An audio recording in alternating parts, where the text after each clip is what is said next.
ഇപ്പൊ ഈ ഒരു വീഡിയോ ചെയ്യുന്നതിന്റെ കാര്യം നേരത്തെ പറഞ്ഞ ചെറിയൊരു കാര്യം വിട്ടുപോയായിരുന്നു.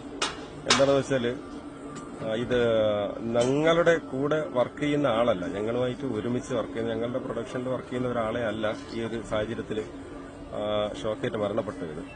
പുള്ളിയെ ഞങ്ങള് കോണ്ടാക്ട് ചെയ്തിരിക്കാം. നമുക്ക് ഓൾറെഡി പ്രൊഡക്ഷൻ എടുത്തേക്കുന്നതിൽ ഞങ്ങൾക്ക് ഈ സ്റ്റേജിന്റെ ഇൻസൈഡ് ഉള്ള ലൈറ്റ്, LEDs, അതുപോലെ തന്നെ സൗണ്ട് സിസ്റ്റം, ഇത്രയാണ് ഞങ്ങൾ എടുത്തിരിക്കുന്നത്. ഇത് ഇവിടെ ലൈവിന് സെപ്പറേറ്റ് ആയിട്ട് ഇട്ടേക്കുന്നത്. അത് ഞങ്ങളുമായിട്ട് യാതൊരു കോണ്ടാക്റ്റും ഇല്ല. പക്ഷേ പുള്ളിക്ക് ഇങ്ങനെ ഒരു സാഹചര്യം ഉണ്ടായതിൽ നമുക്കും വിഷയമുണ്ട്. കാരണം നമ്മളെല്ലാവരും ഈ ഒരു ഫീൽഡിൽ തന്നെ വർക്ക് ചെയ്യുന്നവരാണ്. അപ്പൊ ഈ ഒരു മരണപ്പെട്ടതിൽ നമുക്കും വിഷമമുണ്ട്. പക്ഷെ പല രീതിയിലാണ് വരുന്നത്. സ്റ്റാർ പ്രോയുടെ കൂടെ വർക്ക് ചെയ്യുന്ന ആളാണ്, അല്ലെങ്കിൽ സ്റ്റാർ പ്രോയുടെ ഫോൾട്ട് കൊണ്ടാണ് ഇങ്ങനെ സംഭവിച്ചതെന്നൊക്കെ പറയുന്നുണ്ട്. ഓൾറെഡി അങ്ങനെയൊന്നുമില്ല, നമ്മുടെ ഭാഗത്തു നിന്നുള്ളതല്ല.